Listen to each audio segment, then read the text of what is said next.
Satu, gunakan nama saya Alif Faudan, nomor saya ada 11733. Marilah kali ini saya akan menjelaskan tentang komponen, fungsi, dan cara kerja sensor dan transistor. Berfungsi untuk mengurangi emisi hidrokarbon uap bahan bakar dari tangki bensin dialirkan melalui charger kanister menuju intake manifold. Sensor yang kedua itu sensor OCV, berfungsi untuk mengatur pembukaan saluran oli menuju VVT controller. Yang ketiga yaitu YT, berfungsi sebagai salah satu sensor untuk mengukur suhu udara yang akan masuk ke dalam intake manifold. Yang keempat yaitu MAP, berfungsi untuk mengukur besarnya tekanan udara di dalam intake manifold sistem pembakaran mobil. Selanjutnya ISC, berfungsi untuk mengontrol putaran mesin dengan menambah atau mengurangi volume udara yang di-bypass oleh throttle valve. Selanjutnya oksigen sensor, berfungsi untuk mendeteksi konsentrasi oksigen di dalam gas buang dan memberikan umpan balik kepada ECM untuk mengontrol rasio udara bahan bakar. Ini sensor TPS, berfungsi untuk mendeteksi sudut buka throttle valve. Sensor berfungsi untuk mendeteksi getaran frekuensi datar. PSBT berfungsi untuk mengubah tekanan sesuai dengan temperatur cairan pendingin mesin. Ini CMP, berfungsi untuk menentukan langkah isap di mana terjadi pembukaan injektor atau penginjeksian. Ini sensor CKP, berfungsi untuk memberikan informasi ke bagian ECU mengenai kecepatan putaran mesin. Ini sensor PSS, berfungsi untuk mengukur kecepatan kendaraan. Yang selanjutnya itu cooler fan, yang berfungsi sebagai mengontrol kerja kompresor cooler. Yang selanjutnya yaitu full pump, yang berfungsi sebagai untuk menjaga tekanan dari bensin agar tetap tinggi. Yang selanjutnya yaitu injektor, yang berfungsi sebagai untuk menginjeksikan bahan bakar dalam silinder sesuai dengan sinyal dari ECM. Yang selanjutnya itu ECM, yang berfungsi sebagai seperangkat alat yang bekerja sebagai sebuah sistem pengatur dan pengontrol pada kendaraan. Selanjutnya itu coil dan ignition, berfungsi sebagai alat untuk menaikkan tekanan listrik dari 12 volt hingga menjadi 25.000 volt dari hasil instruksi elektronik yang dihasilkan. Power steering berfungsi sebagai mempermudah pengemudi untuk memutar setir ketika ingin berbelok. Pertama yaitu wiring diagram OCV. Cara kerjanya, sirkuit ini mengoperasikan spool valve melalui alat duty signal dan ECM sehingga memindahkan saluran oli ke sisi advanced atau ke sisi retarded untuk mengaktifkan VVT controller. Dengan cara ini, valve timing optimum dapat dijaga saat mesin berhenti. Camshaft timing oli control diset ulang ke posisi retarded sepenuhnya. Dua yaitu wiring diagram sensor IAT. Cara kerjanya yaitu pada saat temperatur udara intake rendah, tekanan termistor bertambah. Pada saat temperatur udara intake tinggi, tekanan termistor berkurang. Pada saat tekanan pada sensor IAT berubah sesuai dengan IAT voltage, pada terminal TH juga berubah. Ketiga yaitu wiring diagram sensor MAP. Cara kerjanya, sensor tekanan absolut manifold memonitor tekanan absolut di dalam intake manifold, sehingga ECM dapat mengontrol rasio udara bahan bakar pada level yang pantas dalam berbagai kondisi kendaraan tanpa adanya pengaruh terhadap fluktuasi tekanan udara yang antara lain disebabkan oleh ketinggian permukaan. 4. Wiring diagram ISC. Cara kerjanya yaitu rotor dibuat menyatu di dalam ISC valve berputar searah atau berlawanan arah jarum jam dengan sudut tetap sesuai dengan sinyal dari ECM.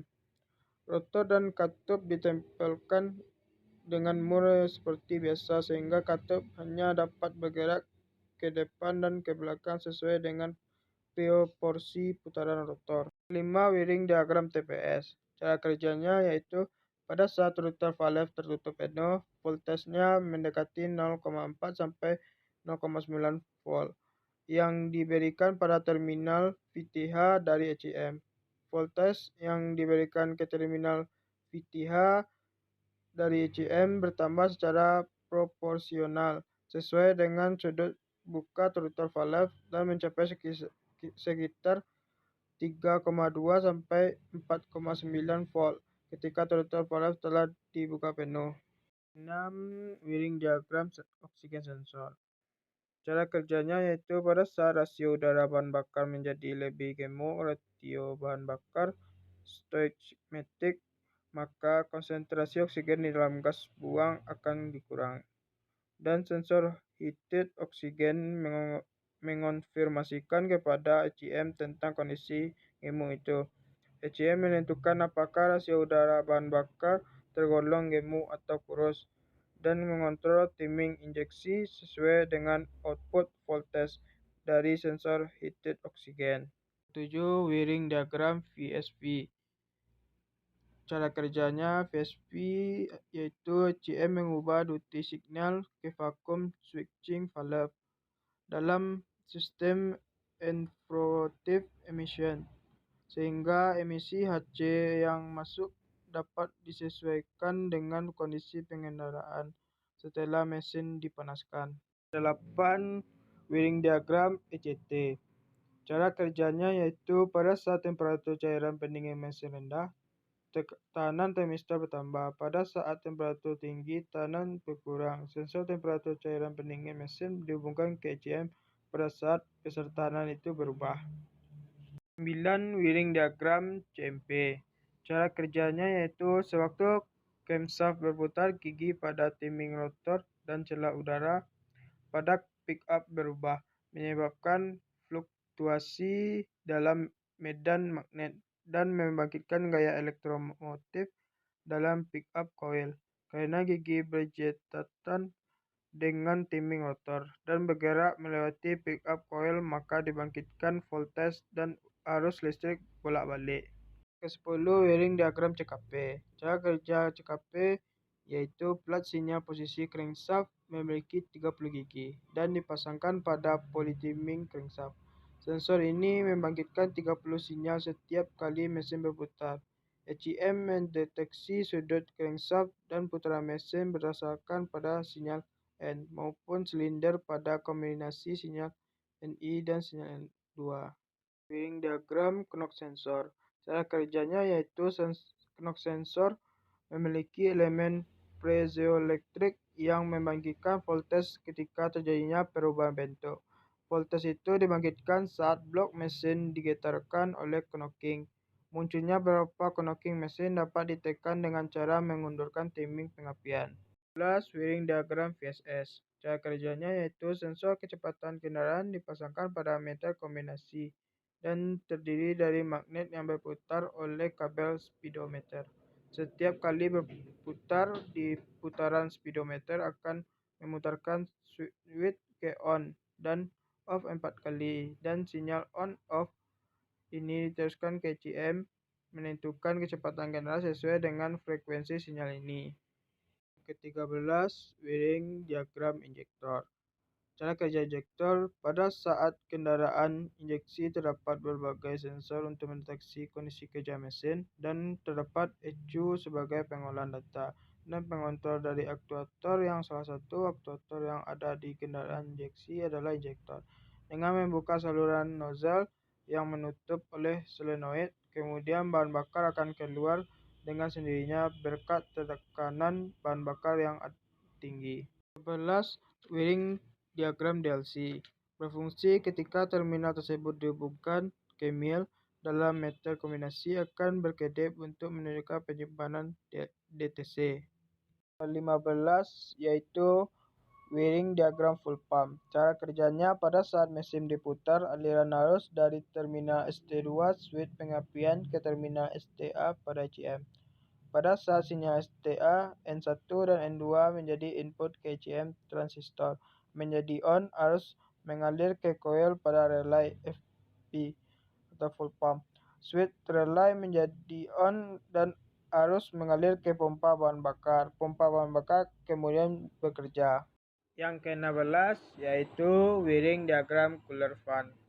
Cara kerjanya yaitu jika temperatur di bawah sekitar 3 derajat Celcius, ECM maka mematikan kompresor kontrol ini untuk melindungi evaporator dengan mencegah pembekuan melalui cara ini. Yang ke-17 yaitu ECM. Berfungsi sebagai sirkuit elektronik pada sebuah mobil. ECM sebagai sirkuit utama memiliki peran penting sebagai central controller, atau jika pada komputer maka ECM seperti CPU. Pada mobil, komponen ini dikendalikan. ECM adalah aktuator yang bekerja menggantikan sistem mekanis seperti injektor, PVT, electric fan, dan lain sebagainya. Yang ke-18 yaitu wiring diagram power steering sensor. Cara kerjanya, pada saat mesin mulai hidup, maka ECM memberikan instruksi untuk mengaktifkan motor listrik, dan clutch akan menghitung batang kemudi setir dengan motor elektrik. Saat setir mulai diputar, maka forward sensor akan mendeteksi berapa besar mobil berputar dan memberikan informasi tersebut kepada ECM. Yang ke-19 yaitu coil dan ignition. Coil berfungsi sebagai alat untuk menaikkan tegangan listrik dari 12 volt hingga menjadi 25.000 volt dari hasil instruksi elektromagnetik. Cara kerja dari coil yaitu coil akan menerima tegangan dari aki atau ECM, kemudian tegangan akan diinstruksikan dari tegangan rendah menjadi tegangan yang tinggi. Yang ke-20 yaitu mil. Cara kerja dari mil itu pada saat switch pengapian diputar ke posisi on, power supply ke sirkuit mil, dan ECM memberikan sirkuit massa yang menyala mil. Kerja mil dapat diperiksa secara visual. Pada saat switch pengapian pertama kali diputar posisi on, mil dapat menyala dan kemudian dapat dipedam. Assalamualaikum warahmatullahi wabarakatuh. Baiklah, kali ini saya akan menjelaskan tentang cara memakai alat scan tool yang bernama Lodge. Baiklah, ini terdapat data yang pertama water temperatur yaitu 83 derajat Celcius. Yang kedua intake air manifold absolute pressure yaitu 28 kPa. Kemudian engine speed ini berubah-ubah, sekarang 747 rpm. Kemudian spark ADV terdapat 3,24 derajat. Intake air temperatur 45 derajat Celcius. Kemudian relative throttle position 0,39%. Kemudian front 2 sensor output voltage yaitu 0,60 volt. Kita lihat yang selanjutnya yaitu injection time 1536 US. Untuk selanjutnya itu ISC yaitu 13,59%. Baiklah, untuk mencek katup ISC maka kita tekan pilih actuation test. Kita pilih stepper ISC. Kemudian kita pilih without monitoring. Maka stepper ISC setelah terbuka, maka untuk RPM naik dengan sendirinya tanpa dilakukan penekanan gas, pedal gas. Baiklah, untuk menutupnya kita tekan ini, maka mesin akan mati. Kemudian kita hidupkan. Untuk mencek ISC kita tekan kembali yang tadi, kita tekan back.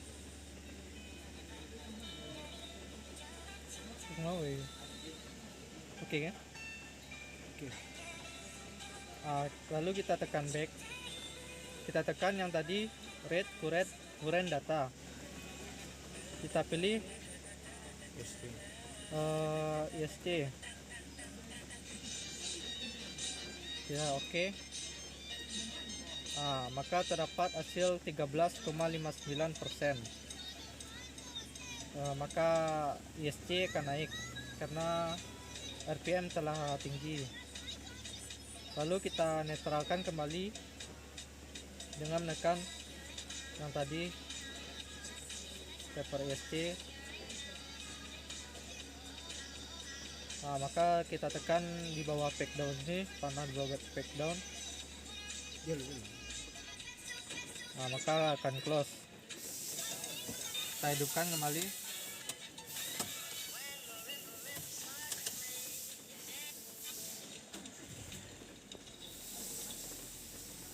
Baiklah, kita cek read fault data, apakah ada terjadi kerusakan atau tidak. Nah, ini terdapat no fault data, maka tidak ada terjadi kerusakan.